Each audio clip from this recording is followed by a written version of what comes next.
Boss! Yellow boy! Dito tayo ngayon sa PS Gaming Hub. Dito to, saan to pare? Sa 24 Calanchao Street, corner Jacinto Street. Galing, sa Espeleta, Mariano, Bahayang, Pag-asa, Imus, Cavite. Sa kabila, pwede kayo pumasok doon sa Great Oil. Sa kanan, yung fire station pare 7-Eleven. May Jollibee doon, yung Jollibee palengke, yung nasunog before. So ito pare, soon to open to, mga snack, milk tea, burgers, kahit ano. Pare, pasok tayo. Itong PS Gaming Hub na to is open daily from 10 a.m. to 10 p.m. Pwede rin mag-extend until 12. Depende rin yan, pwede rin kayo magpa-reserve. Sa mga upcoming videos ko, sasabihin ko yung mga numbers or contact na pwede nyong ipagpa-reserve. Kaya pasok tayo pare. 8 pieces to pare. Yan. So may mga 2K25.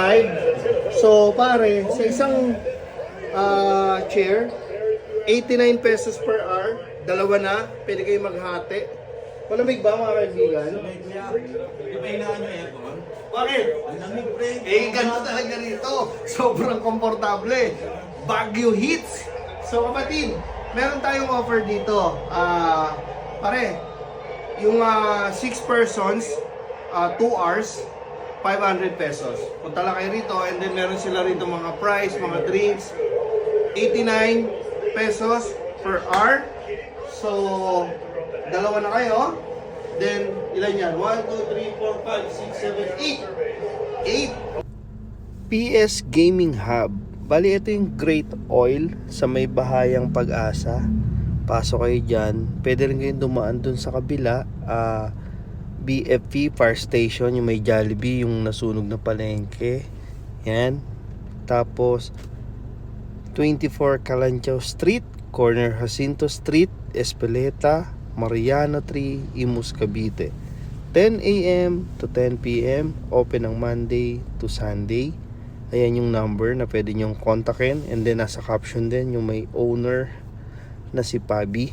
So 89 pesos ang per hour. So pwede na kayong dalawang maghati. Marami dyan. May digital, may physical, online, gaming, PS5, wireless, Bluetooth, and headset. Bago lahat yan mga kapatid. So pwede kayong magpa-reserve. Like for example, group kayo, DM lang kayo sa kanila, sa Facebook nila, sa number nila. Yan, pwede kayong 16 persons ang kaya niya kasi 8 units. May bali total of 9, meron pa daw doon sa loob. Then may parking, may CR, security, safety, full of CCTV, air condition, and komportable pati yung upuan. Yan.